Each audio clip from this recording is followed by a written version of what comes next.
pledge allegiance to the flag of the United States of America and to the republic for which it stands, one nation, under God, indivisible, with liberty and justice for all.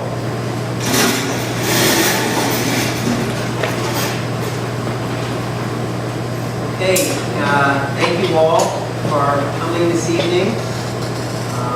As we continue to discuss about facilities and possible bond issue, I'm suggesting that when we meet in Morse, we should be having board meetings in the pit.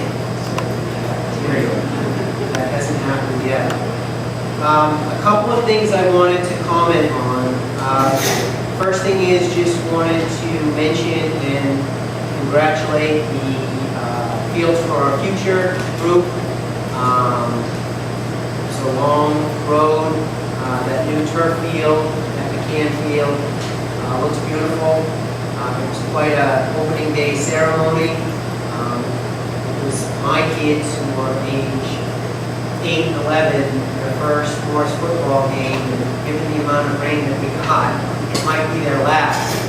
But it really showed us the benefit of having a turf field. We wouldn't have had that game otherwise. So just great work on behalf of that group to raise that amount of money over such a long period of time. A couple other items I want to touch on. For the public, there are, as you know, or may not know, we have 2 seats open on the board. Robin and Alan's seat, I think, are the ones that are both open. I'm sorry, which districts do you guys represent? District 6? Or District 1 and District 6. So if anyone in the public is interested in taking out papers, and you're not certain if you're in those districts, Robin represents part of Woolwich and part of Bath, and Alan represents part of Bath and part of Arouset. You can contact central office, and they will let you know if you live in those communities, if you live in those districts. We'd really like to see as many people as possible active in the process. So, what is the deadline? 2 o'clock today. 2 o'clock today. So, as Tim's making this comment, if people, we have communicated with people that if they are interested in a writing fashion, it's happened in the past. We have had several people come in interested in running the board, however they live across the street or down the road with some of the different districts. So it's unfortunate in some cases because people are very interested in that district where somebody's already representing that district. So I think it's District 1 that you have to rely on. All right. The last thing I wanted to mention, and I brought this up at the workshop. We had a workshop last Thursday. This has been a goal last year of the board. It's a goal this year of the board, and we really need to focus on it, and that is outreach into the community. We need more community participation in board activities.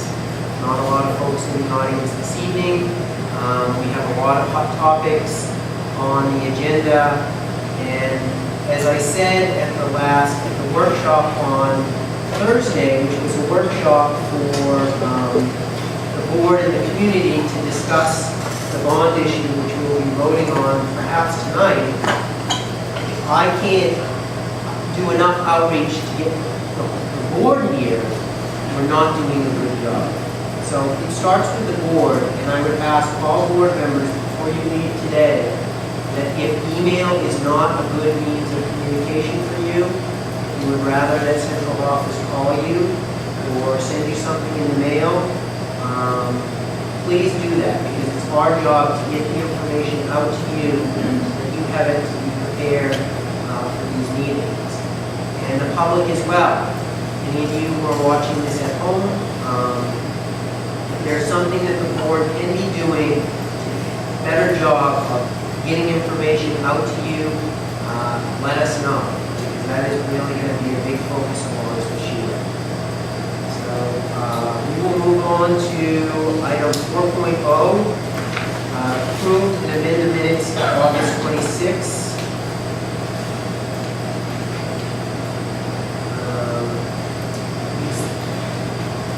Steve moves that we approve the minutes as written. Second by Alan.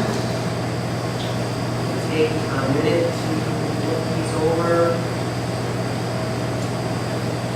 Any comments, questions?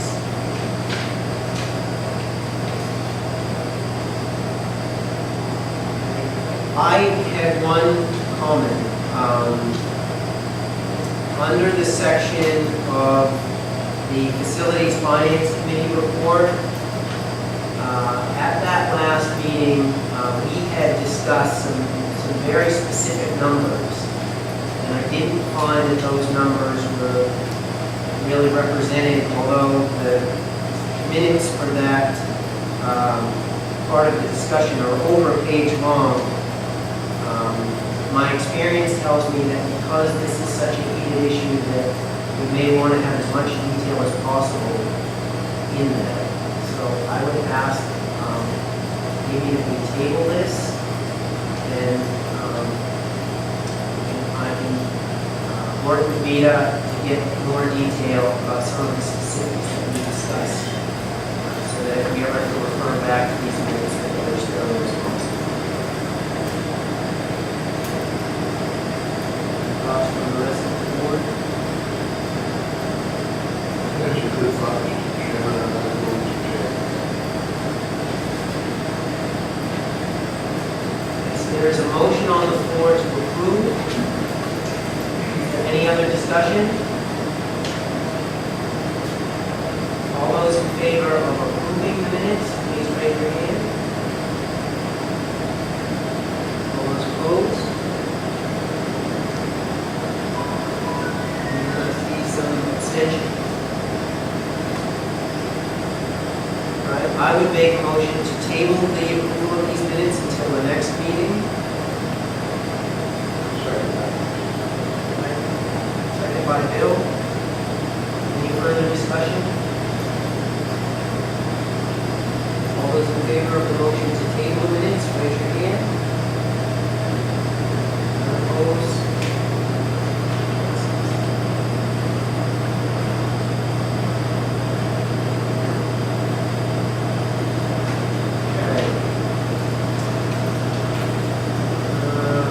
We will move on to item 5.0, adjustments to the agenda. Any adjustments? No adjustments? From the board, any adjustments? None? Okay, on to the public comment section. 6.0. Any comments from the public? All right. Comments? We'll move on to item 7.0, committee reports. We have one committee report, Finance and Facilities Committee report, and I will turn that over to Steve and Bill. We have, later in the agenda, we have discussion about recommendations,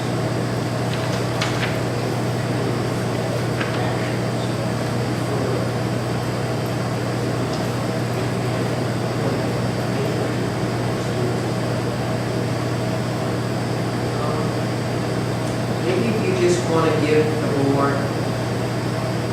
just an update as to what happened with the committee report over the past month since we looked at the last recommendation.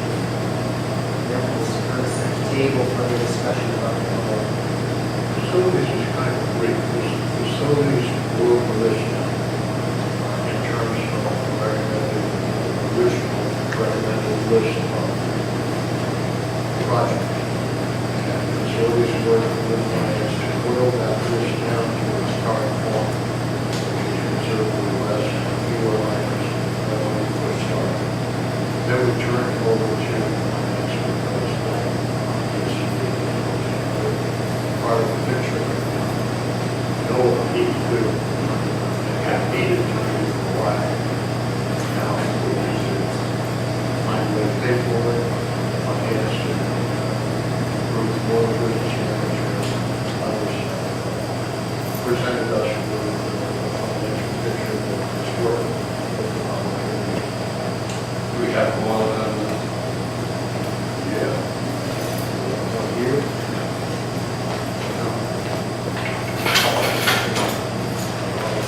Father, Pastor.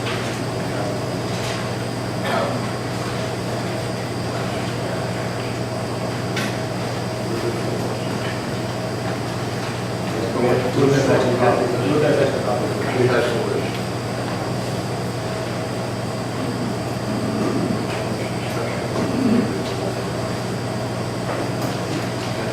Mark, correct.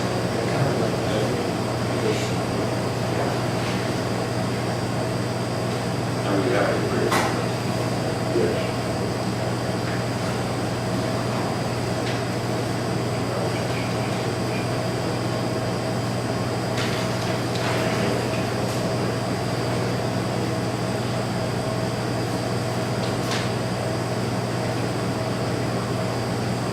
Are there any questions for Bill on the list?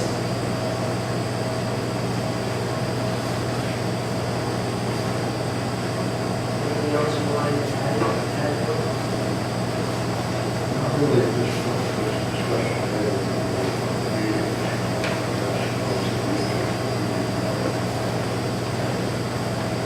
Anything you wanted to add?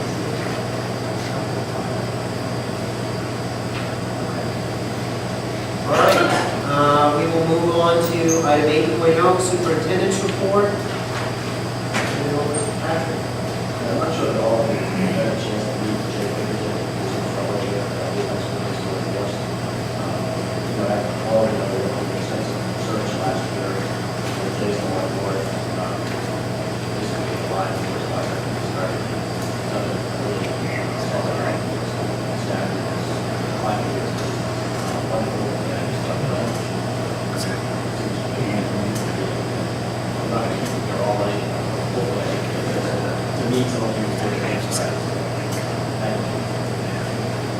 Just a couple things, pleased to announce that we have a national merit for finalists. Right, this year at Morse, Kyle was embarrassed as well, just kind of summarize it. Based on mostly GSAT scores, very away, reading, mathematics, it's really, you have to qualify of the semifinalists to be recognized, which he has done, and I think it's approximately 60,000 students who are all third, 50,000 high scores across the country. And I think it's been great, we're very, yes, that's right. So it's really quite a hard for the school to have some levels.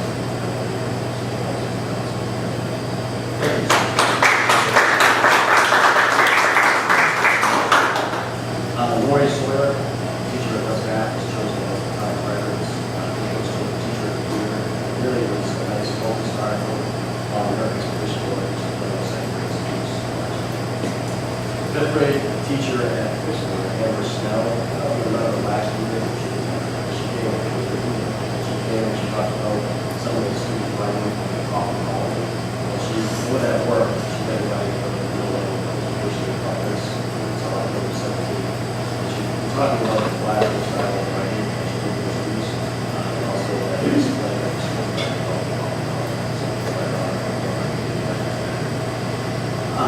just something to share with you. This past year, we started to work with John Leonard. We working with SEALs, working with a lot of additional colleges. And his program has a lot of programs called Life and Athlete. And so, through the help of the New York Hospital, the executive center, our athletic director, a couple of coaches, as well as a couple of students who take classes, who train, and it's a program, it's a philosophy. And I went last week to play basic SB 75 to students and to coaches and administrators, and last week after open house, and then I met 3 or 4 listening to the presentation.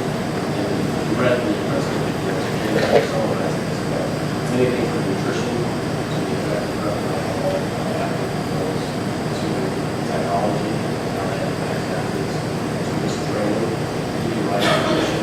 It's really philosophy, but also a way that the school system would finish the athletes. And so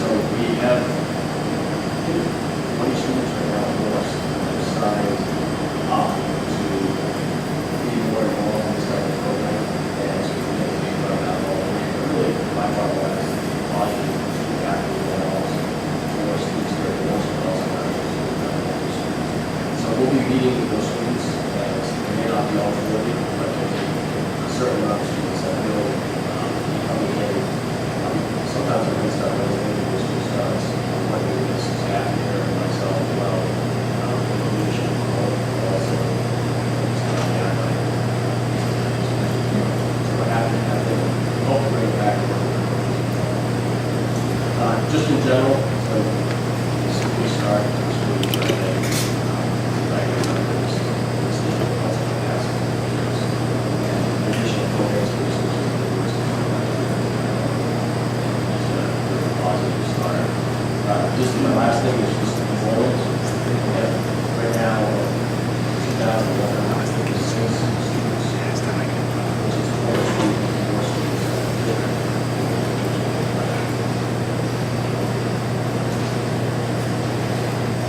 Okay, any questions for Patrick? All right, we'll move on to item 8.2, financial report. Ruth? There's no mic, so you can just stand and go ahead. What you have in front of you is the August report, and because we're just starting the year, there's very little on it. During the month of September is when we will encumber the salaries going through this next summer, so we don't see them here yet. It's not until September that we start doing contracting with the teachers. The only thing that you may have questions on is why system administration and debt service is a little bit lower than the rest of them. And that's simply because to start the year is when I paid the first payment of insurances or service contracts. So those types of things come out usually in July. And debt service is, there was a fairly large payment that was paid in August. So other than that, there's really going on in Any questions for Ruth? Thank you. Okay, we'll move on to item 8.3, fundraiser requests. We talked about in the past. People have a consolidated list of fundraiser requests that were in your packet. They call, is this an action item or not? This is the informational item. What we talked about is instead of in the past, we would just do every month, we get more live, and we bring as many, after the school system, now, and then January, February, we bring that we learn that on this list, and then we have to. Just to give you an idea of my school, what we doing, so if any concerns or questions. Any questions or comments on the list? I know it was always a big topic 3 or 4 years ago about the different kinds of food fundraisers and how they fit within the wellness policy. I don't know whether it's been a conscious change or not a conscious change, but it's nice to see that there's some alternative and really creative fundraisers within this group. Fit within the policy.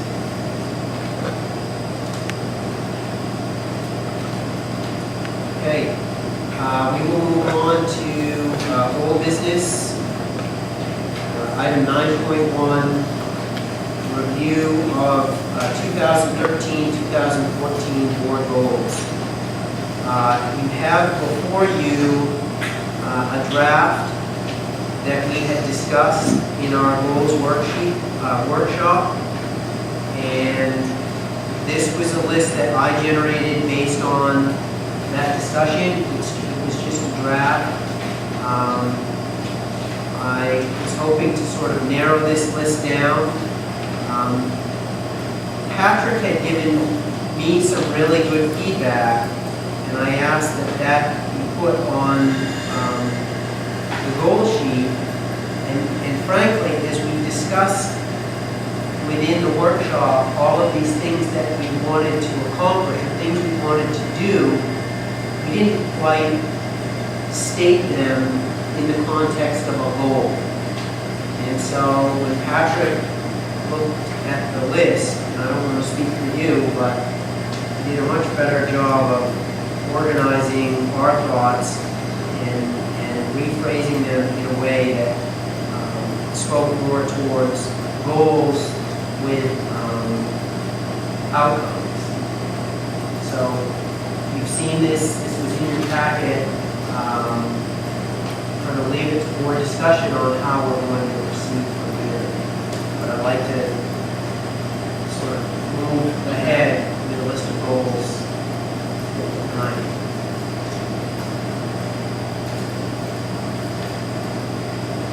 You're suggesting that Patrick could take the 9 goals that were discussed as part of that brainstorming session.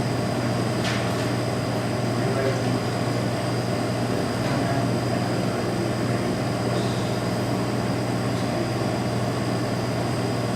Would we consider some of the goals that were initially presented? I think either option is up for discussion. I think, for instance, his goal number 1 is a great example. We had, under the goals that we had listed, or things that we wanted to accomplish this year, was reviewing a number of programs, either existing programs or new programs. And we looked specifically at those programs. To rephrase that in the form of a goal, his simple statement of our goal would be to increase the understanding of programs and processes in the RSU by the board. And then a way to achieve that goal would be to incorporate some of the goals that we set out, as sort of outcomes or being part of the process. So I want to try and incorporate the work that we did, just phrase it in the format of a goal. What do we want to do? What does the board want to accomplish? What's the big picture? So again, his goal number 1 essentially takes care of our item number 1, item number 3, and item number 5. One of the things that I mentioned that we talked about in that meeting was his goal number 2, to continue to work on developing additional means to improve public relations within the district and our community. So then what can we do to accomplish that? And I think that incorporated item number 9 and item number 6. And also, again, for goal number 1, that could incorporate item number 8 if we wanted to tackle that much in a year.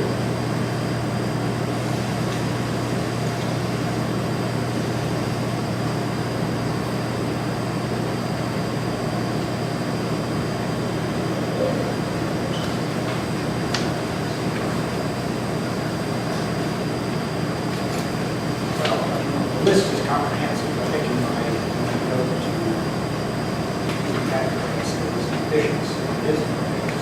It's very ambitious. But again, I guess I come back to this list of 9 items includes recommendations from different members of the board. So before I say that number 9, which is conduct a survey of families, is in particular important to me, and I think it can drop from the list. That wasn't mine to recommend, so I'm not going to argue that it should be off the list. But if it's a question of words and put these into a different format, that's something that Patrick can accomplish between now and the next meeting. I think that's what I intended. That's not the problem. So are the 3 goals that you have listed here, these examples? They basically incorporate everything that we, Maybe not everything, and again, that's why I want to bring up, like, the very, I just felt like one, and again, I'm just taking some nice work, it's important goals, not percentage goals, but I just felt like, some of those were just, things we wanted to do, like Tim said, they weren't worded in the old format, and that's what I tried to do, we have the moment, or goal 1, 2, 3. On 3, I did say, it's about the facilities, and we may want to add a few measurable action steps in here.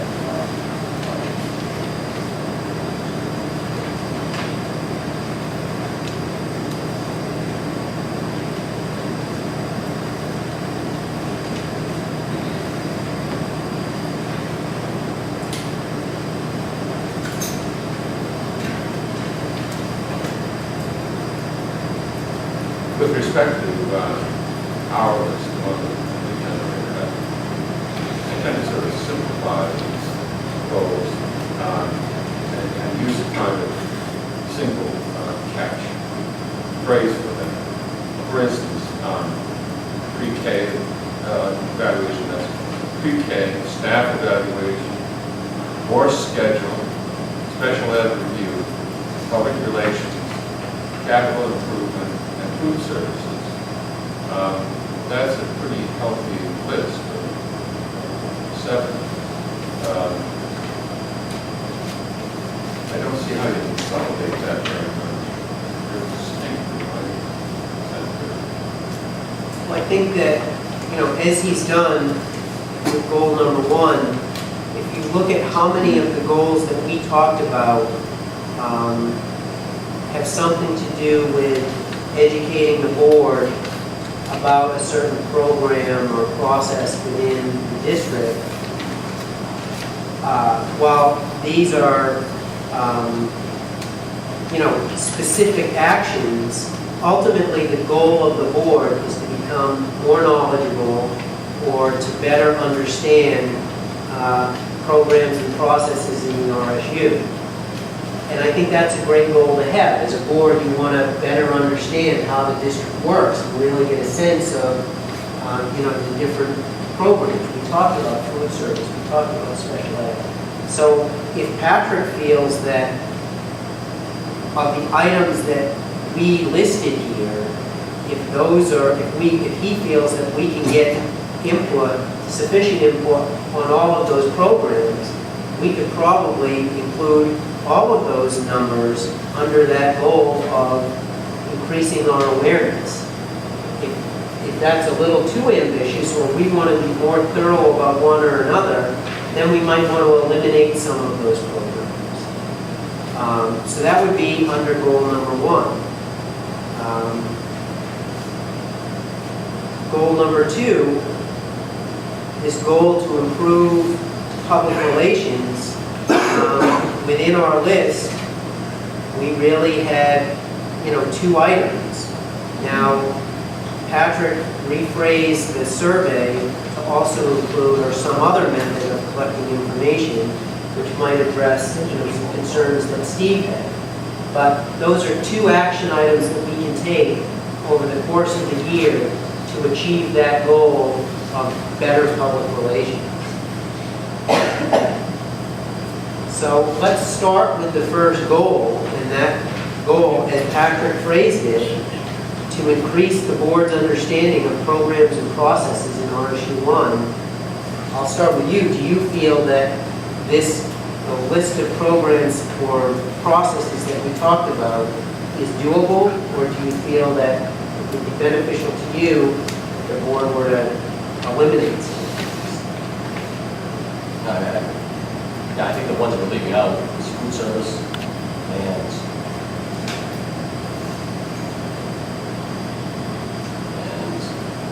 there's a schedule number 4. So number 4 and 8 are the only 2 that I see as really leaving out. But it doesn't mean that we have to leave them out. I mean, between board meetings, you could say, we have food service, we have a review coming up by the state, it's in January. Like to report out about that, or we'd like to report out about our schedule. I mean, those are things that we could do, at a board. But I felt like we were just listing a lot of things that we wanted to focus on. I think not having so much.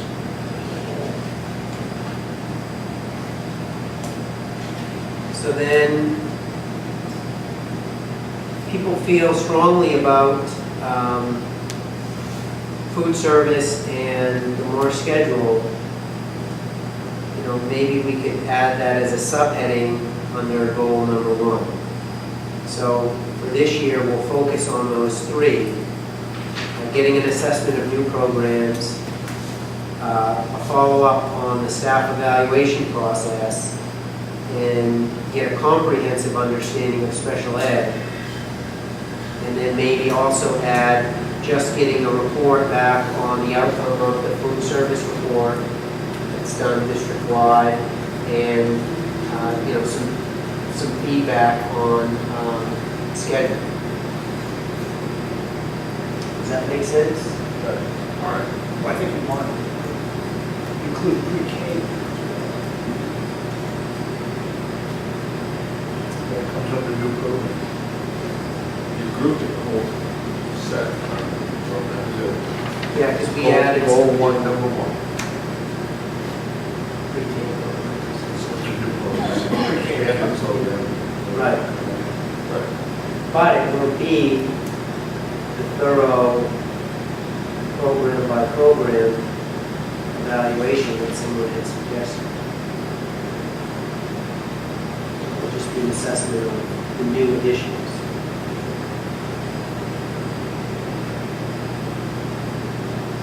Well, how much emphasis, relatively speaking, would you want to put on any one of these four individual programs? Life skills, physical health, PK, and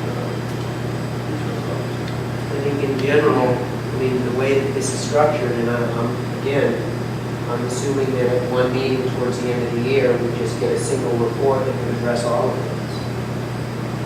So they would all be kind of summarily presented in that single report. so you wouldn't be following these or assessing them through the course of the school year. You would go for a single end of the school year report. Yep. Yes, sir. Yep.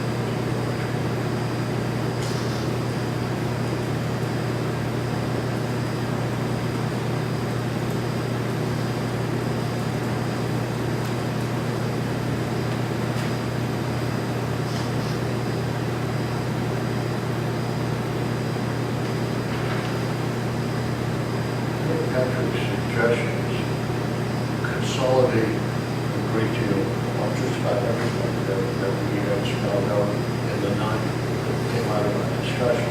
And he's consolidated them in a very workable way. So I'm applauding for that, and I think we can go forward.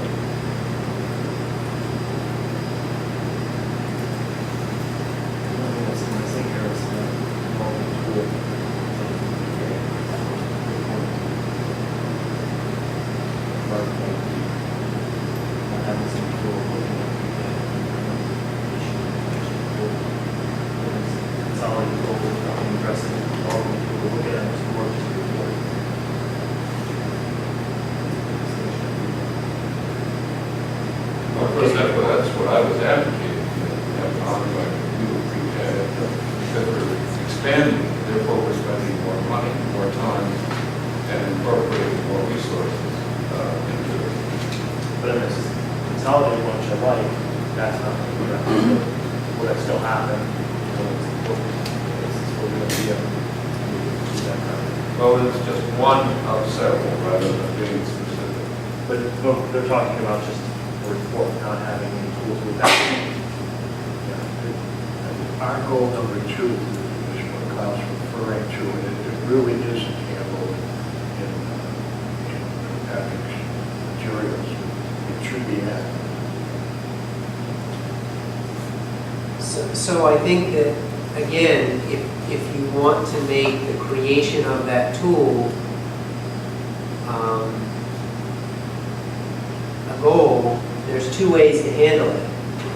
As a board, if you feel strongly about that, it would either be to eliminate number 3 under goal 1, to replace the comprehensive understanding of special education with, for this year, doing sort of a comprehensive look and creating that tool to evaluate pre-K.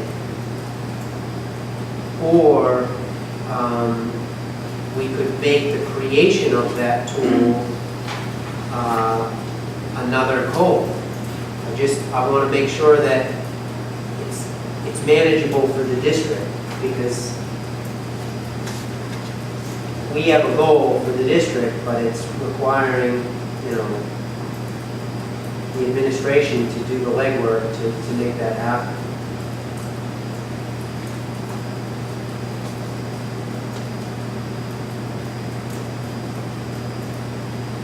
I think it should be added as the 6th goal now.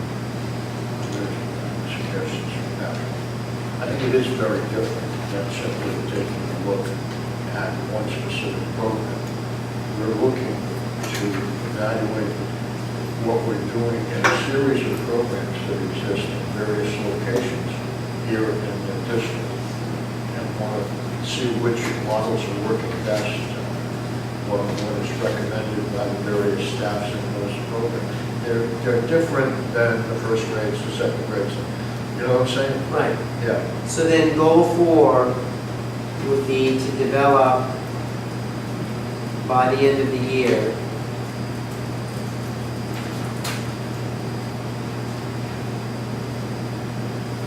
a tool to evaluate, help me out here, performance or the function or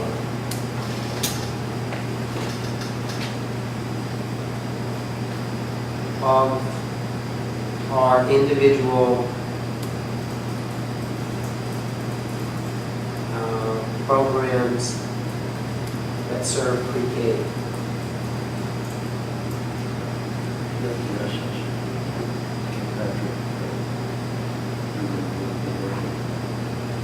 So again, evaluate the effectiveness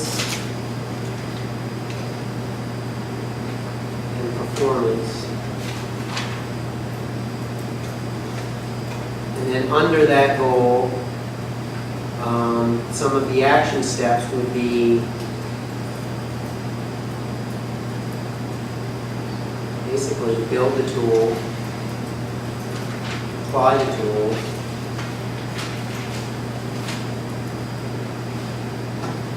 and then present to the board the outcome of that evaluation.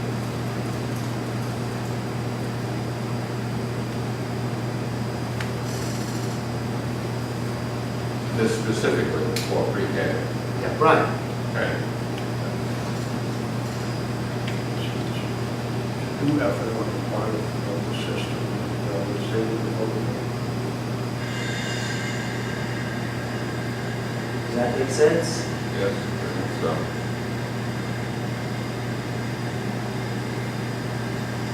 Any input on this side? Thoughts? That makes sense. I just want, do we have, may not be a real, concrete sort of checklist that, Rosalie has, she must have been doing something to monitor the progress and successes of the students in the existing 3 days before we expanded it. Because, she's, correct me if I'm wrong, I've been out of the loop for so long, and I apologize for that, but I'm trying to go back to the speed here. She has, got the opportunity to go out and train other systems about how, our pre-K program works. So there must be something, even if it's not just, like I said, a real specific document. There's a little bit of build on instead of maybe not necessarily reinventing the wheel that may be halfway chiseled out the rock. Yeah, she may already have that tool, and then it's just a matter of presenting to the board. I think the issue that Dave brought up during the workshop is we have a number of outside providers that serve our pre-K students, and although we've developed a curriculum and we have staff that deliver that curriculum, the effectiveness of some of these outside providers, we don't know, we have no way of knowing if they're achieving the standards that we would want or achieving the standards of the program that we have right here within the district, within BRCTC. So this would be a way for us to get some feedback from Rosalie to say, yeah, this is how I evaluate each of the programs. Here's the curriculum that I give them. This is the feedback I get, so that you don't have one group of kids at one location that are way behind another kid, and we continue to fund it.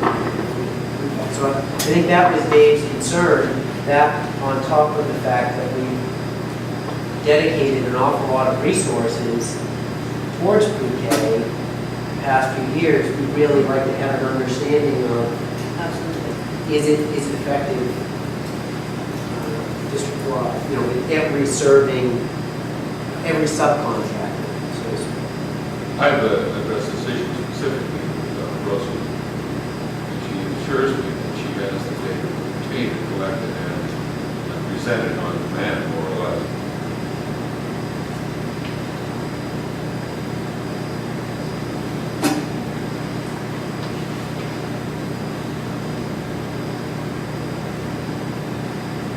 Okay. Any other comments? Thoughts from you?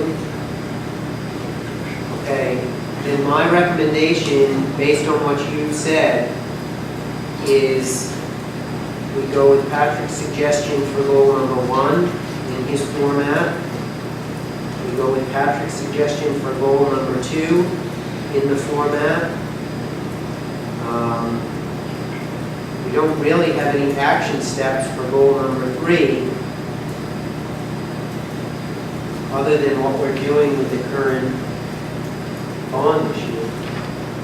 And then goal number 4, as we just stated. Patrick has suggested, and it's something that we don't have any real academic goals here. I think we've got enough on our plate. I would feel comfortable leaving it at those 4 items. And basically goal number 3, the only action step we're taking is the pursuit of this bond. Shouldn't that be stated more specifically in goal 3?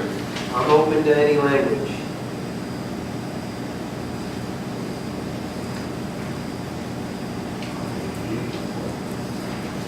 Well, to make it a second goal. Yeah. Ensuring an applicant can learn, but to get more specific. At least that's the way I read it. Well, adequate. Essentially, the work that we intend to try to do. But put the emphasis on adequate facilities and educating the public, which is directly connected to the bond issue.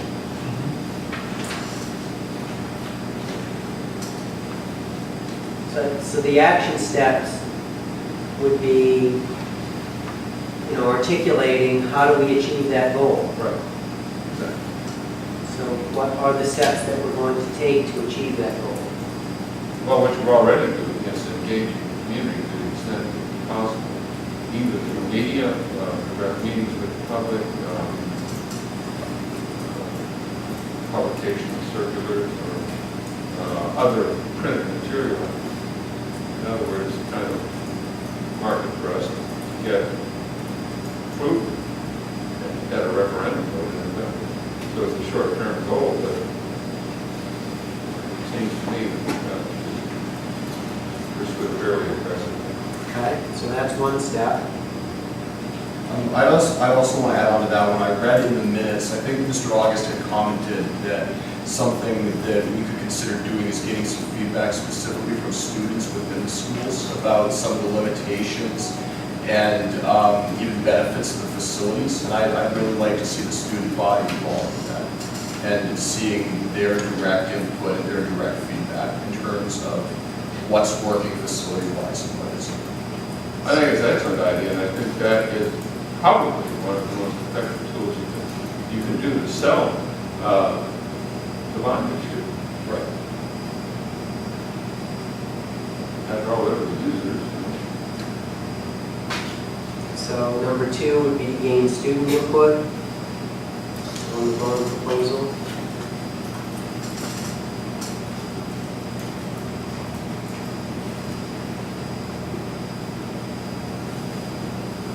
What else are some action steps that the board can take? And a lot of it we've done through finance and facilities. A lot of that legwork has happened.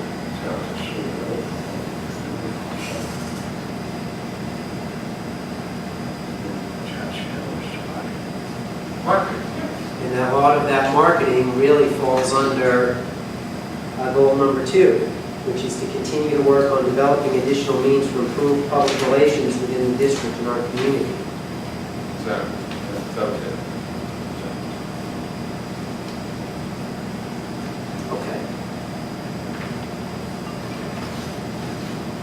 So I'll refine some of that language. So with the academic goal sheet. Okay, and I'll get that typed up for Vito.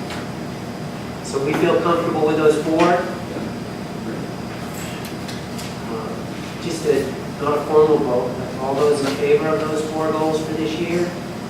Raise your hand. Sweet, favorable. Good, okay. All right. Commercial goals for this year. On to new business. Item 10.1, we have one nomination this evening. Patrick? Yeah, please nominate Jeff Morse as a new special education teacher at Morse. I think he's backup. You are backup. So, we had two people we interviewed that we felt were quality applicants, interviewed team, and you can see his education, his experience. We're fortunate to have him join us, especially once the school year has started. It's hard to find applicants. We're very fortunate to have him. Is there a motion? Acceptance of superintendent's nomination. Second. Motion by Alan to accept the nomination, second by Bill. Any further discussion? All those in favor? None opposed? Passes. Welcome to the district. Item 10.2, resignations and retirements. Just one retirement, G4, who's been in the system for 37 years, will be retiring again this year. So I'd like to thank her for all her service in the district. And then Valerie Shuttleworth resigns, and so she was a special education teacher here at Morse. I'd like to thank her as well for a number of years of service. Yes. Okay, we will move on to item 10.3, year-end transfers. And this is an action item. I'll let her lead this discussion. This is something new that we're doing this year. At the end of any year, you're not supposed to go over on your cost centers. And quite truthfully, almost every year, I think that we have just a slight amount on a couple of them. But the auditor has not said anything, and he notes it in the audit, so it's not hidden or anything. But I don't know, I think he uses the term immaterial at the time. So, but this last year, because we had such a time with the special ed issue, with the main care and transportation of special ed students, I think that I feel better if we formally transfer these, which is just simply you approving this. And you can see from, I think you have the second page, where special ed was overdrawn. If you take the two cost centers from special ed instruction and tuition, add those together, it was overdrawn by $367,000. And down below, transportation was overdrawn by $72,000. By state law, the board is allowed to transfer up to 5% of your cost center into another cost center. And so I've listed on this front sheet the cost centers that I'm transferring from, the dollar amounts, so that they add up to the total that was overdrawn in special ed and transportation. And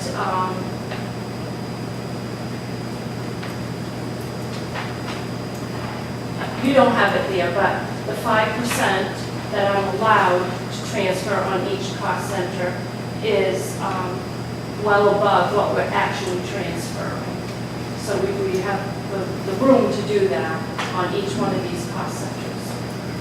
So we just need, I just need the approval of the transfer. This will go into the audit, and it will be official. The auditor will want to see this, and it will probably still be stated in the audit, but at least where it's a larger amount, I think that he would be more comfortable with. So Any Ruth, questions? yeah, you indicated on this sheet, on the cover sheet, 367,000, but on the year-to-date financials, it's 382,000. Yes, you have to take the construction and tuition and add those together. We, I see, in RSU, gotcha. created two tuition lines that is not a state code. Okay, So when I upload, they see only, they see the tuition and construction as a single total. okay. I see. It's the same thing for regular instruction as well. Right, right. There any questions for Ruth? The special education, that was all just the main care. Okay, and what about transportation, what happened there? We had a number of other new students being transported to, we had a couple that were out of district that were pretty, far distances, so they were pretty. So transportation really kind of relates to special education needs? Yes, most of that is, yes. Okay, and so this 439,676 is coming out of this year's budget? No, Or- this is last year's. We have not Okay. done the audit yet. The audit's not due to be finished until the end of October, so we have this time to be able to finish up these little loose ends before he gets here. Okay, so just the amount remaining that you worked with. So like the 216 coming from the regular instruction, and the Yes. 216,523 Yes. remaining? Yes. Okay. Okay, Yeah. all right.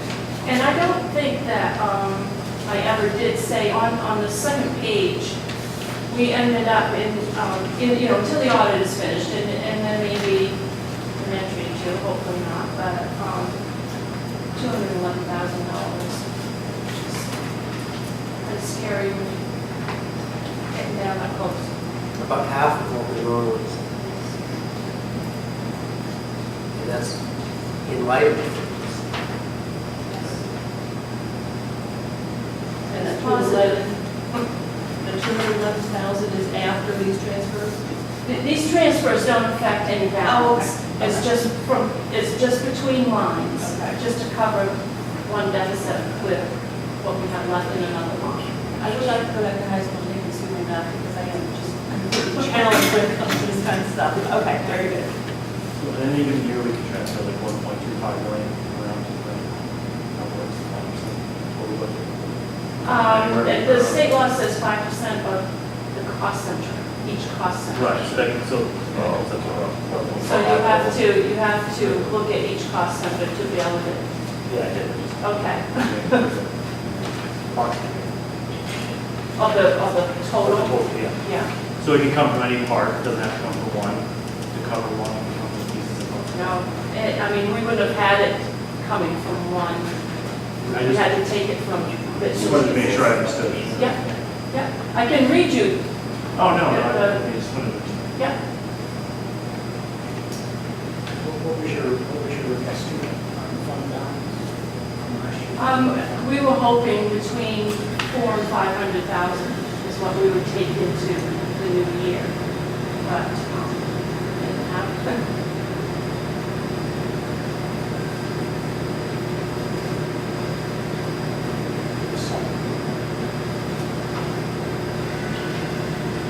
Okay, any other questions for Ruth? Okay, there's a motion by Kyle to approve the transfer. Excuse me. Seconded by Alan.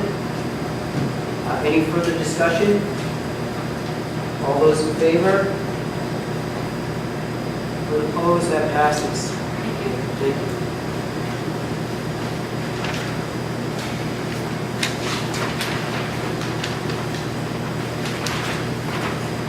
Okay, we'll move on to item 10.4, vote to approve and sign warrant for school construction referendum. Is there a motion? So moved. And your motion is? So the project should be the amount recommended. Okay, there's a motion by Dave to approve. We Is there a second? Second by Robin. Okay, any discussion? I just seen this spreadsheet, yeah. Excuse me? I just seen the spreadsheet of this, but, so this is all new. Last time I knew we were looking at 850,000. And now we have some fixed numbers here that I'm trying to understand what the impact is. At this point, I don't understand this further, but one of the questions I have, I know we're offsetting some of it with what it help. What did we didn't have this bond issue, we didn't have the extra payments where our budget would be impacted on an annual basis. Better than what it says. Well, here we're increasing the budget by 86,000. Part of that is because we made a new payment. So if it goes at 115, our budget would be decreasing by 70,000. So we are going to be, if I understand this correctly, what we're going to be doing is shorting up some of our potential money programs. So we're going to have to ask for more money in the next budget to cover this. You want to tackle that, Steve? Well, I mean, you have the list of projects. The two committees working together trying to approach this in as systematic way as we could.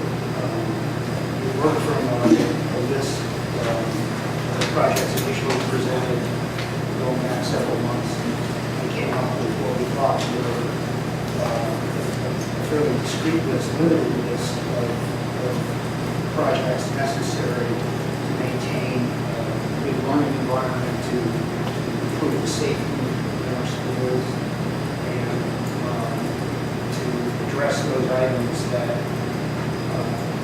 it was felt were beyond their life cycle, those systems that are beyond the life cycle needed to be replaced to prevent some sort of a shutdown of schools, of a building at any time when there's a failure in the system. So we came up with this $5.2 million project.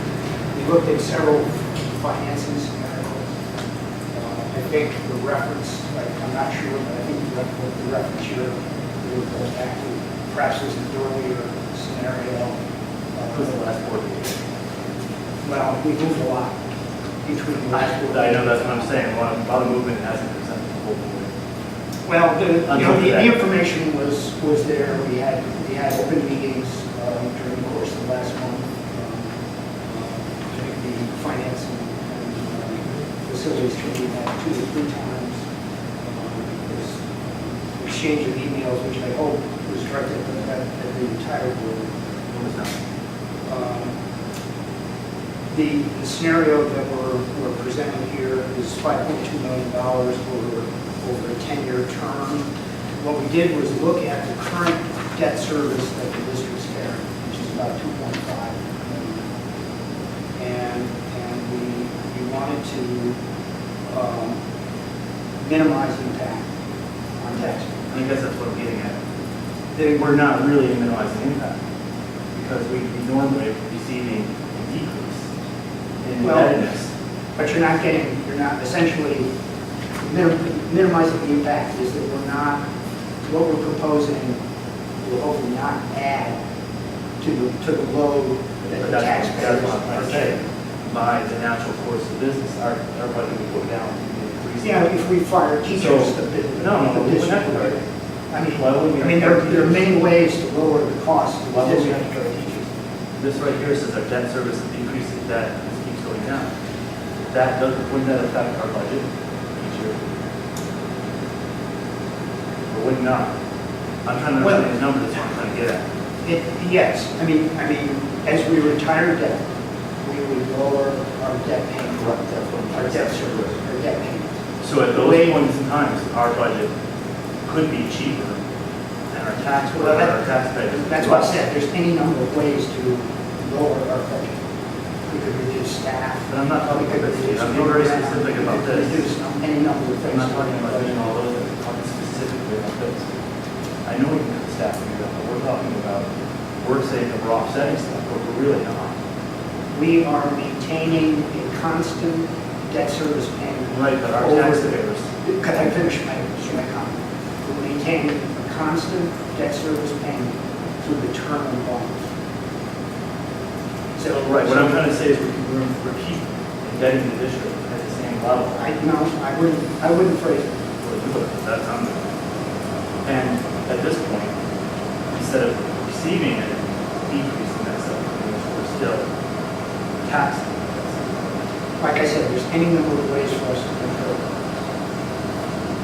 Right, but we're not joint costs of being natural. I think, excuse me, and what I'll do is I'll acknowledge for it. Just to bring you up to speed. What we've done is since the August meeting, there were some concerns raised. You raised some concerns, I raised some concerns about the impact of the cost of this money is going to have to the district. What the finance committee did was they went back and after speaking with our bank, speaking with our attorney, they identified, one, relative to other districts in the state, we have about an average amount of debt. We're not carrying any more or any less than any other district in the state. The other thing they identified is that if we were to finance these bonds for 10 years, this bond for 10 years, not stretch it out, we could essentially offset the cost of this bond with the decrease in debt that we were retiring. The debt that we're retiring is debt that we've incurred from other bond issues. It's the natural course of business in any school district that you incur debt through a bond issue. So as we retire other bonds, we're incurring the debt of a new bond. And they structured it in such a way, I think the recommendation came back from the finance committee, was that we're only looking at a 10-year term, which one, reduces the interest, and two, preserves it within the amount of time that we had discussed before we make another decision within the district. But it's not unusual for a district periodically to go out to bond, to request money for things that they can't incorporate within their existing budget. It's common practice within any school district. And all we're doing is retiring existing debt from other bonds. The 07 bond, I don't remember what the other dates were, and offsetting it with a payment for this new bond. And I'm sorry you didn't see that, but we did have, and again, we had a board workshop to discuss this last Thursday. And I attended most of the workshops in this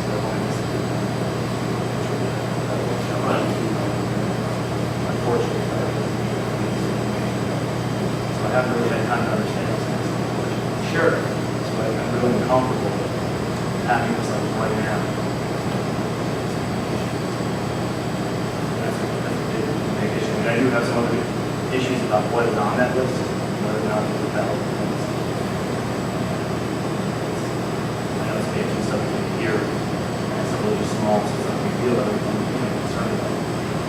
I think it's important, though, that you feel comfortable with the list, and that all the board members feel comfortable with the list. And that if you have questions about specific items, now is the time to bring it up. I mean, if you wouldn't mind moving that far, I mean, I still don't really understand this as much as I may have. I don't think about it. Some of the items on the list, so I think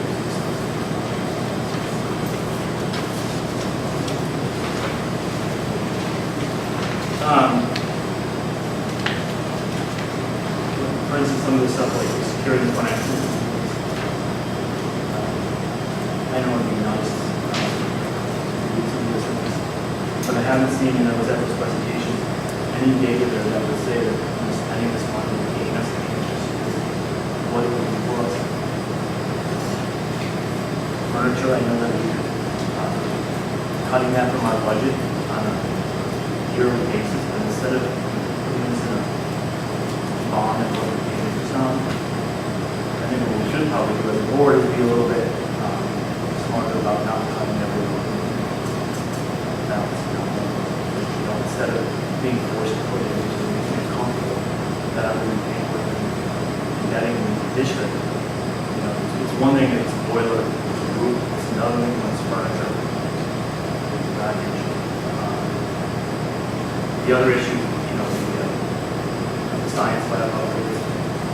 I know that was added in at the end. That was a large increase. I didn't hear, maybe I missed it in that last workshop.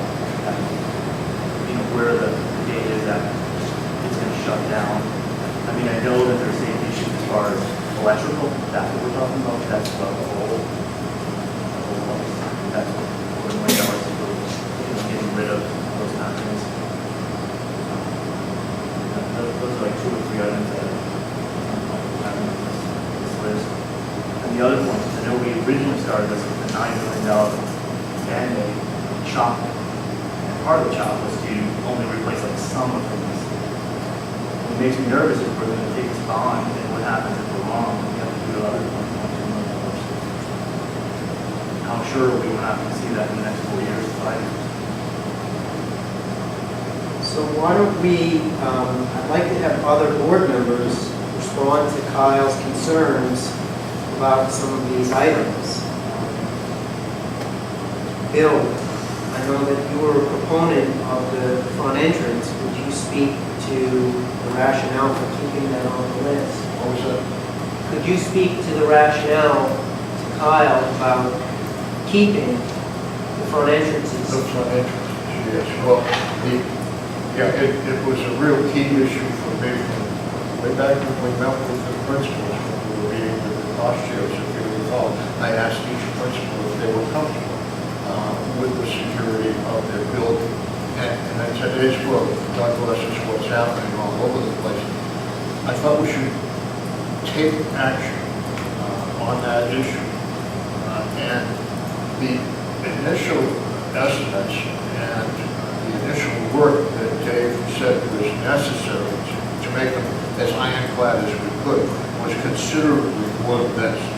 By Dave, it was hundreds of thousands of dollars more than we're currently talking about. What we are talking about is the minimum, what we can afford at this point in time in buildings that admittedly we may be phasing out in 10 years. But instead of moving walls and floors and offices, this basically is an electronic system where we can observe who's at the door, and the door has a buzzer, and the person observing the person at the door can admit or fail to admit that person or ask for assistance in dealing with whomever is seeking to come into the building. So these are bare minimums at this point in time for each of the buildings.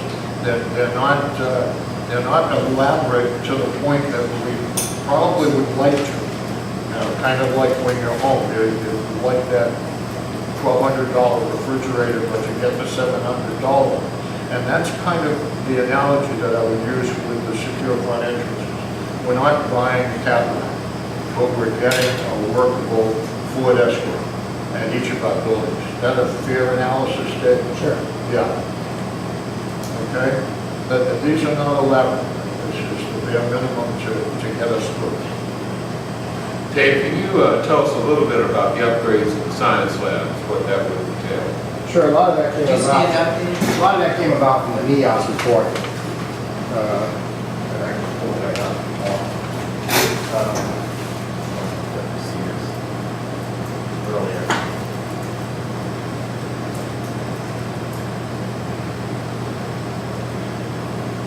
Just, So essentially, for the science labs, the biggest thing is it's a 1978 science, or 1969 science lab.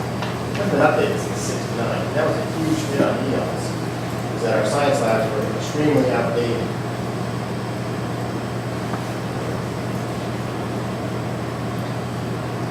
I mean, fundamentally, the science lab, one of the criteria was to enhance programming.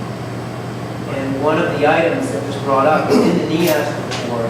So here's what the science lab you're looking at.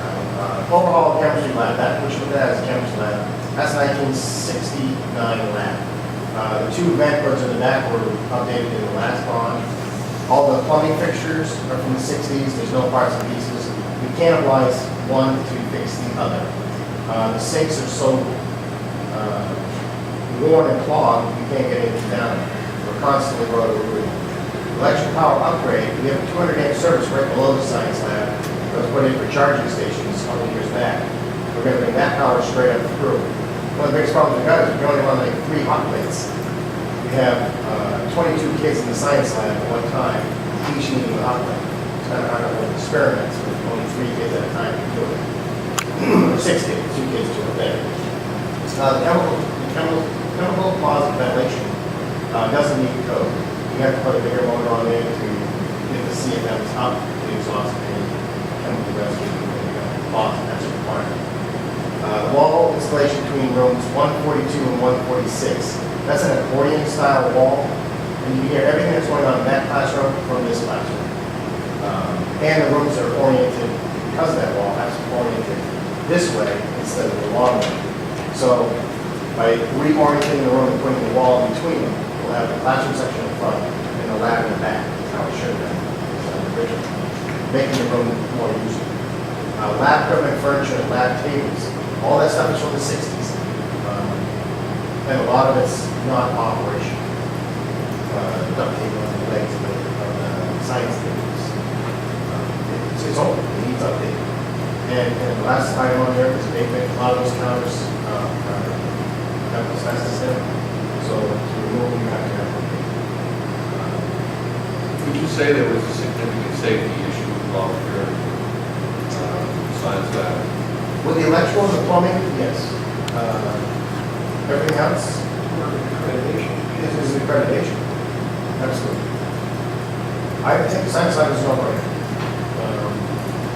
Math and science, we're so far behind this country as it is. You go to any other school, they don't have a science lab, it's outdated. It's a glass bond, we put in 3 pupils. That's what we did out of the glass bond. And we all said, yeah, that get close. We got to get out of it before. The previous units report. So when we did the upgrade to the last bond, they're like, yeah, this ain't what we have to. So we've been hit on it twice now. So I don't know what else you want. Nice. Accreditation wise, it has to be done. Did you have any other questions, Dave? No, I just, that's a very good exposition. And I think this is critical, practically, not only from the accreditation side, but from the safety side, and from the educational side. We can't teach well in a 40-year-old lab. That's correct. So using leeches as well. Then we come a little further. Kyle, could Dave answer any questions for you? Yeah, I mean, on that, I just had a question about, I know the original person, right, it's like a whole new part. Yes, in the 69 wing, in the 90s, they had replaced a lot of the univents because the original univents had died. So those ones they had already replaced, we don't need to replace those again. Airman just said, you know, got everything and redo everything. It wasn't necessary. What we have for infrastructure, some of it is in very good condition and can be reincorporated into the new system. Remember, we're trying to get out to the point where whatever the state decides, build a new, renovate this one, we need to get to that point. One of the biggest recommendations from Airman was get rid of the steam side of the building. Right now, this side is hot water, and the 69 wing is hot water. The middle of the building is steam. I mean, we still have old-fashioned radiators. Not a very efficient way to heat the building. By converting the steam side to hot water, that's an automatic 15% savings in fuel, or $27,000 in fuel, according to that. The windows, there's no rain, they're falling in. They're a double pane window, they're 4 feet by 9 feet tall, 163 pounds per section. So they fall out, they fall out. And there's no parts, pieces, and repairs. Materials for those windows. All you can do is screw them shut. What else we got? The fire escape out back, code issue. We've got to replace it. It's past issue. The chimney, you drive around back, you can clearly see where the water is blowing out of the chimney. That's it. The roof over the gym, over the boiler, has to be replaced. Or it had good structure. because that's my code. You have to upgrade the roof, you can't just replace the membrane, you've got to replace, you've got to have the structure. That's one of the things that has to be done. For this one. As far as the furniture and flooring, only two things that stayed in the middle school as far as furniture and flooring. The flooring at the middle school is 1987 carpet. Not only is it healthy for air quality, but it's just old and worn out.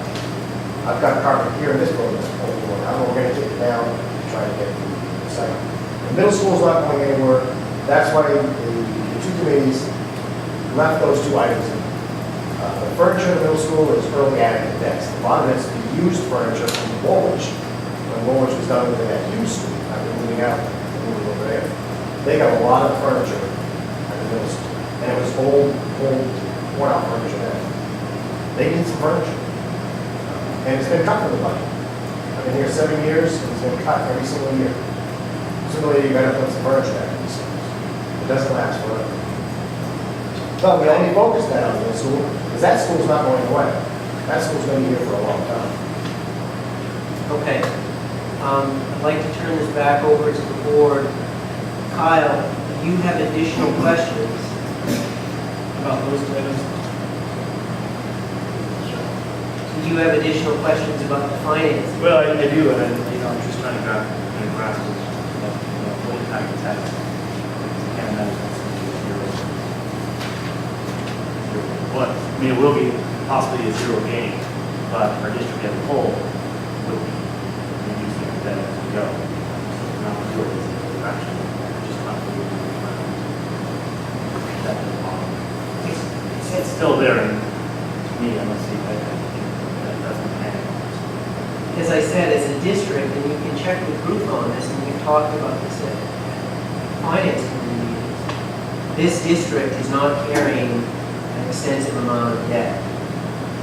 We're not carrying any more than any other, and I don't have the figures in front of me, but I'm certain we can provide it in terms of percentage-wise where we stand with debt, and where we are relative to other districts in the state.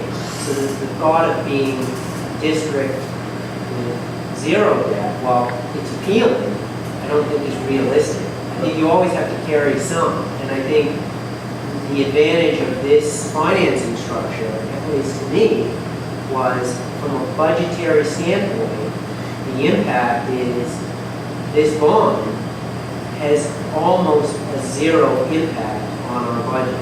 Because as our budget payment, our debt payment within the budget would remain constant for the next 10 years. So, I guess my thing is, I know it's for 10 years, but as multiple schools are talking about 5 years, and in 5 years, we're looking at a large bill to fix one whole place school, we have no idea what that's going to be. So that's assuming we don't get a huge increase in what we know. But that's to say that, like, well, Mitchell, stay functional right now for the next 5 years. Or longer, because the 5 years, we could be looking at more debt. The state's not going to pay that, and $5, $10 million right. for a school.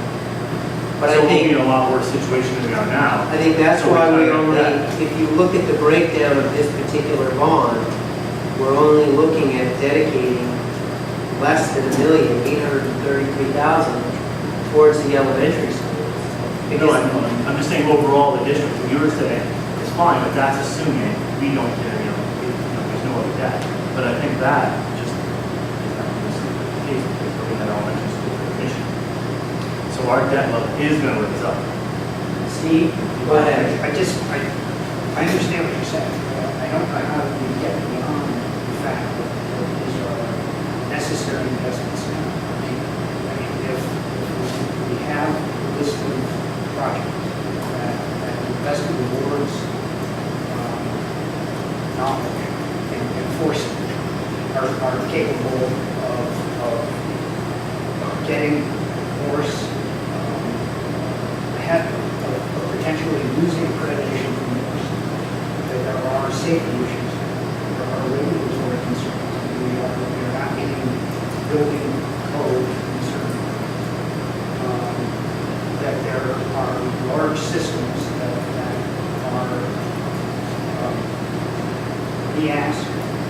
buildings guy and the Herman, the outside consultants that came and looked at it, have all three agreed that we have systems that are at risk of failure in the heating system and ventilation and those. And I can't get myself to the point where we effectively argue, well, we've got to defer those immediate investments using with those criteria, safety, educational enhancement, et cetera. Because in the future, we're afraid that there might be an unforeseen event that's going to require us to go back and invest. You're absolutely right. We can't proceed in the future, but I don't know how, in fact, in my mind, I can't see how that argues in favor of deferring the decision to happen on things that we know are issues that are buildings are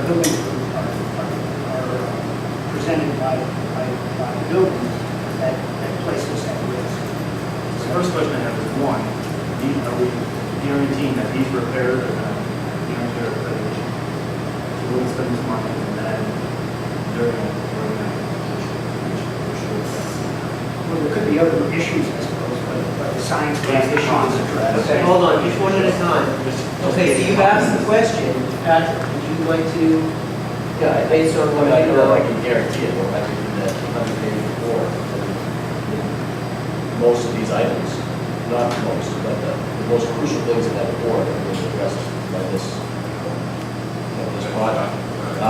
They come every, so many years, they come back to project reports, and there could be something else, but I mean, again, that's been a priority as we build this list. I got them in the summer from people at the ask, talking about the possibility of, considering going up for a bond and addressing these issues, to make an attempt to address this. So is it full room? Well, I'm not sure I can be comfortable saying that, but it does address the majority of the issues that are outlined. Okay, you had a second question? Okay, Dave, did you have something you wanted to add? No, I just completely agree with how Steve is looking. Nobody knows the future, but we know what the problem is today, and that's what we're trying to address. In the best way we can. Yes.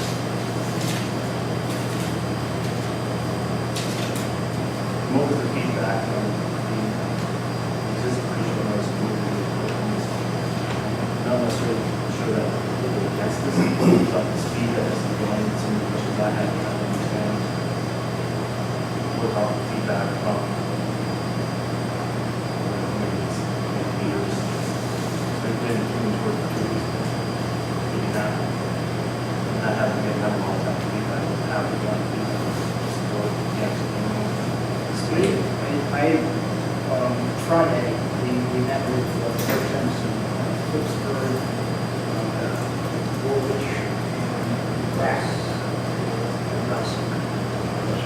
So the four communities were there, and although we certainly didn't hold them, they supported them. If I were to take a sense of the room and really do it as well, I'd say that they will understand it. I mean, people were knocking their head firmly believe that they recognize the problem. Again, does that mean that they vote up or down on the bond? I don't know, but they certainly were in agreement with our representation. They appear to be in agreement with our representation of the concerns that the district is facing, and they seem to me to indicate that the financing strategy was better, which is what was a reasonable way to do it. Now that, I don't want press or anyone else to suggest that I'm representing what their opinion was. It's just the way it I just meant if we had any feedback. The other thing that's come up and came up at the workshop, there was some concern that this process is moving along quickly. And ironically, this is something we began investigating a year ago. And it will be another year, if this passes, really, before we see the benefit of the work that's done. Now, we could put this off for another year. We've identified these projects and done a pretty good job of presenting to the public. But we could continue to do more outreach, wait a year, but that means it would be 3 years from the time that we identify some real needs within the district to when they actually get accomplished. So So you have to wait a year. what I'm saying is, you asked the question, what was the feedback from the public? The public was, some folks said, it feels like this is moving along quickly. And our response was, it may feel that way, but the board's been working on this for a year. So it's not that quick. But to me, this is a lot of money to me. This is. So let me ask you So then. that's my point. That's But why let me I'm saying ask a you year the ago. question, because I want you to feel comfortable with it. How would you suggest that we approach it? How much time should we take? And I would like you to suggest to the board how you think that we should proceed.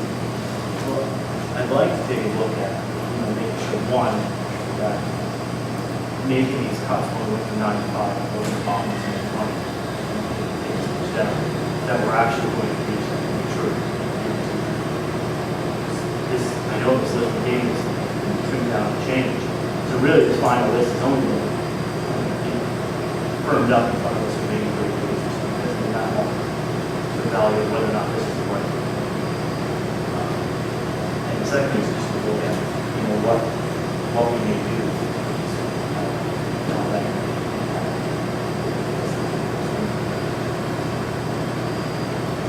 But I'd like to make sure that this is, that we vote on this out. That we're sure that this is the right thing. That we're not missing. I'm not necessarily against that we don't need. There could be other, I'm concerned that we either miss something or a better understanding for communities. Like I said, this is pretty fast and nuanced. Having a little more time to research, just ask some questions, get some answers. I'm not talking about it, I'm good at that. If that's the case, that the business has no line set to do. Is that the has to be, or is it about? What are you suggesting for time frame? I don't know, I don't know how when we could put it up. We put up what, in May? How does that work? What I'm suggesting is a little bit more time. But how much? A month or 2 months to get an understanding So of a what's month going or 2 on. months? I don't know if that's possible, just to get an understanding of what. But you're adding $5,000 or $6,000 for a special election, which, that's money wasted. So I want to open this up to the board, Was it election discussion, day? and please, let me just, I'll acknowledge, Bill, I'm going to just, there's something, I'd like to have the discussion with the board about extending this for a longer period of time, and I want to hear feedback from the board, so. Alan? I've been out circulating papers recently and talking with people. And amazingly, I don't know if I had psychic powers to select houses, but most of the places I hit didn't have children in school. And I hit quite a few of them. And I asked about their concerns and so on. Overwhelmingly, the response was, take what is necessary for education. We're all for it. I think there are 2 people that sort of question some of the things, but overwhelmingly, and I had 40 some odd names or so, people in town, people that are now sick, various levels. I tried to reach as many people as I could.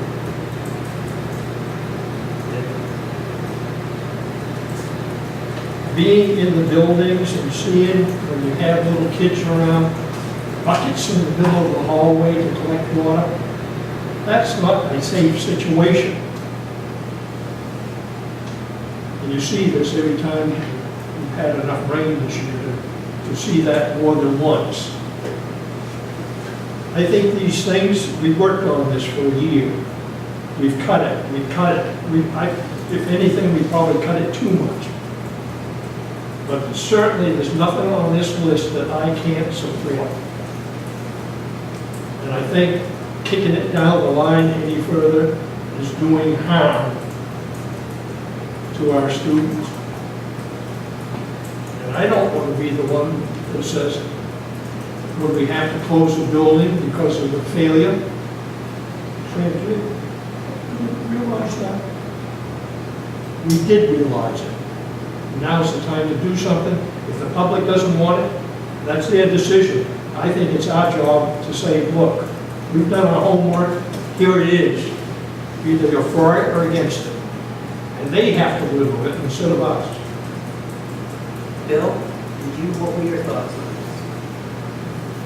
That's pretty hard to follow that. I didn't do any position. I haven't discussed it a great deal in the community, but I know that the folks on the two committees that devoted 8 months to this, are both thoroughly convinced that this is an appropriate list, and that the work that's been done by the finance committee in conjunction with the board and the superintendent clearly indicates that we can afford it. We don't want to spend $5 million, but we need to.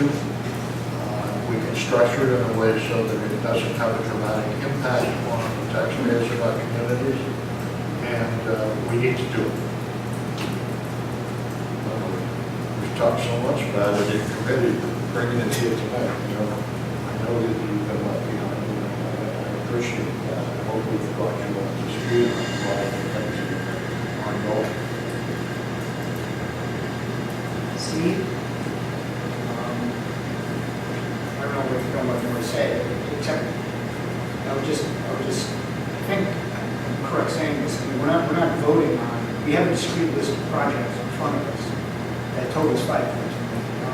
And although we are using this list as a way to get to our figure, if there is something in a process of discovery that we encounter that absorbs the $80,000 or $90,000 that's booked in here for furniture and flooring, it can be redirected. I mean, we have a broad scope of work.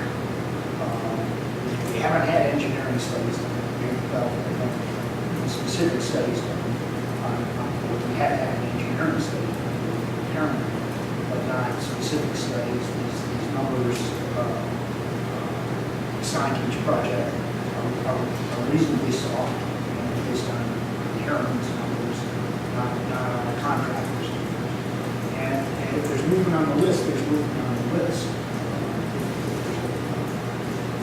A need that emerges here that we don't see on this list,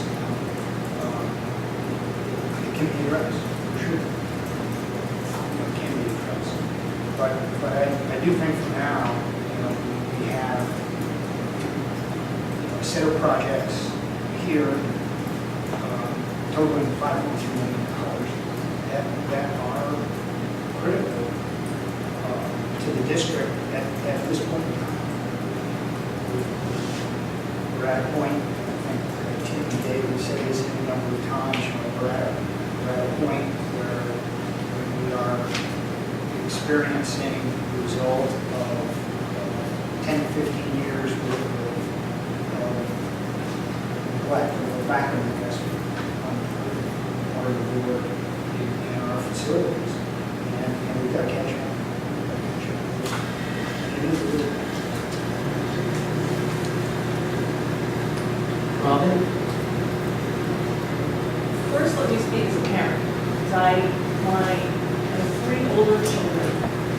3 older kids went through old Morse school and all the challenges that were there. And then the last of those 3 just graduated from Morse. And being in those older buildings with the challenges, luckily my youngest has the new Morse school and is beautiful and brilliant. I wish all the kids would have schools at that level, but we can't.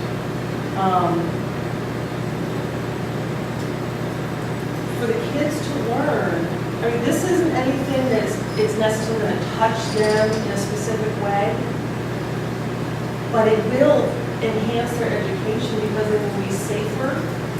You know, chemical fumes building up in a closet, that scares me. I don't want kids in there, you know. I don't have any of this going on. I don't want Kyle experiencing that or any of the other ones. Do I wish, you know, am I glad we have to do this? No, but here we are. And I feel now as a board member that I can trust Dave and the facilities committee. It has been a year, and all of this kind of culmination stuff does seem like it's kind of coming quickly, but no matter, it's always going to seem like it's coming quicker because it's, you know, it's kind of coming to a head. We have the information, you know, we had the Harriman reports, and you know, then we have the facilities committee and Dave, and you're in the schools, you know what the challenges are. If taking care of this stuff, and this is important stuff, you know, I mean, it's just like letting your house go. You don't want to do that. Sometimes you have to take on some debt to, you know, make sure that you have windows that will open. So, you know, your family is not, you know, freezing in the winter or, you know, coming wearing swimsuits because it's so hot you can't control anything. I just feel like we need to do this, and I trust that we can't predict the future, but I feel like this list,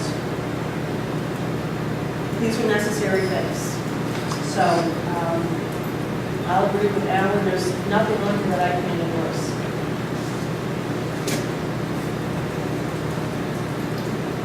Patrick, is there anything you wanted to add? Kyle, do you have any other questions?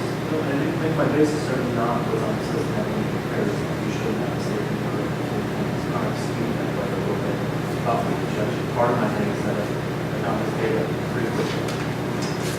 That's one of the biggest projections. I know we have time before I get clients waiting something that's like $20 million.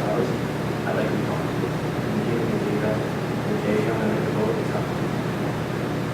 But it has some concern you ready to just ask for concerns. Dave answered a lot of my questions, and I'm comfortable with a lot of this presentation that he said. A lot of them and Morse and that, a lot of the questions were there. But this, I'm still trying to grasp what the impact is on this. And just kind of still uncomfortable with that. Getting behind and saying that's the right way of doing it financially. And again, I think to Steve's point, and Steve brought up a good point, just as while this list has been massaged and items have been taken off and added on, fundamentally all we're voting on tonight is to vote a bond for this amount of money. And I think that, you know, I put a lot of stock in the work that facilities and finance have done, and Dave has done with that group, to really look at those items and look at those costs and come up with a number that they feel is reasonable and a list of projects that, you know, they feel take priority. And all of that said, all we're doing tonight is we would be voting to put that dollar figure out to the public. We're not voting on the actual list. We're not voting on how it gets financed. And that could change over time. That's the preliminary recommendation from the Finance Committee, and this is the preliminary recommendation from the Facilities Committee in terms of list. And those guys have worked hard. They've been meeting every week all summer long. So you know, again, I don't know what I can do or what the board can do to make you feel comfortable. And my concern is these folks have said, if we extend this out any longer, how much closer are we going to get to fine-tuning it to the right number, and how much harm do we do if we're going to shoot for a November date where there's no cost, no additional cost to the communities, and it buys us that much more time to work on the list and work on that, and have these projects in Europe in the spring. So, is there any other information that we can give you tonight that would help? Well, you said there's no cost, I mean, is it possibly recommended to me? It's not impossible. This is another general election, primary election. I mean, we have our June, usually June, and then we have our budget, vote in June as well. The thing is, if we were to wait until June, No, I understand. by the time you get a contractor in and you get estimates. No, I realize I wasn't speaking, I think anyways in the beginning, so it was just. The interest rate may go up 2 points too. And that's the other thing, on this bond, we don't know what the interest is. We had an indication. Steve, would you think? I think our, when we met with representative from Gorham Savings, I think he indicates about 3.5%. And it is going to move down. And that won't change. I mean, I think it will change. There's no reason to think that it will change other than it's going up from the moment. That's possible, we sit there. Over the short term. Yeah.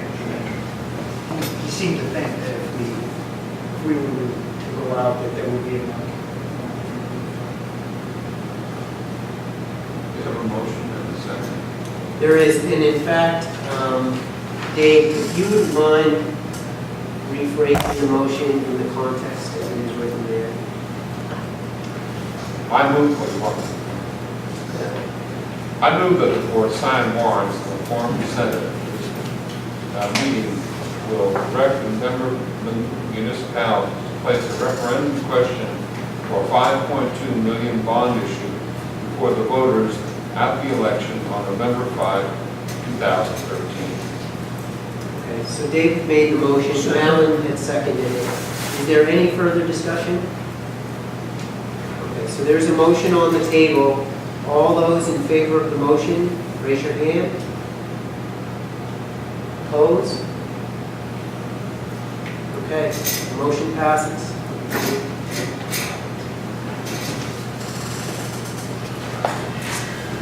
We will move on to item 10.5. To approve an overnight field trip to Berry Beach Ecology School in Saukville. This is an action item. Is there a motion? So move to approve. Approved by Alan. Is there a second? Seconded by Robin.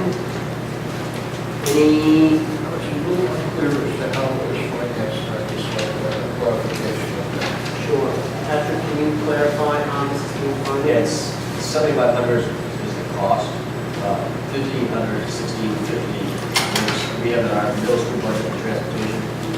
And then it's $50 per student, and we never turn away a student, for that $50. So we do some fundraising, one example is a walk-on. But Berry Beach does go, I know they approach some local businesses over the summer, but one of their charges is they try to find funding to help support school systems, sending students there. So we basically, in our budget, pay for transportation, and students contribute $50. The rest of that is supported by, either local businesses or businesses, organizations. No, we can't. Yes. Thank you. Okay, there's a motion on the floor. All those in favor of the motion to approve, raise your hand. Any opposed? Okay, that passes. We will move on to item 10.6, first reading of policy EHA, student enrollment information and reports. This is first reading, so it's not an action item. Were there any comments or questions about this policy? This policy directly relates to our current funding formula, so please make sure if you haven't reviewed this that you review it before the next meeting, because this does impact our funding formula. Okay, we'll move on to item 10.7, first reading of student meal count policy. Any questions, comments on this? Be prepared to vote on this at the next board meeting. I will open the floor up to public comment. Anyone?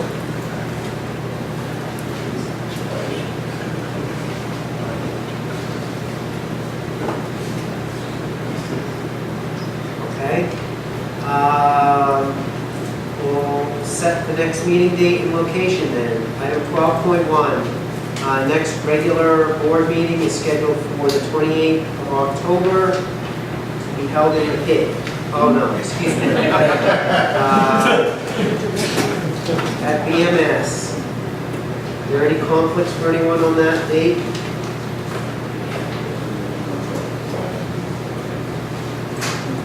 Mark it on your calendars. Guess we will move on to item 13.0. Is there a motion to adjourn? Moved by Bill, seconded by Steve. Any further discussion? All those in favor of the motion to adjourn? None opposed? This meeting is adjourned. Thank you.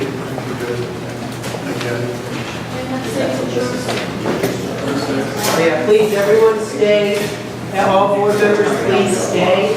We need your signatures.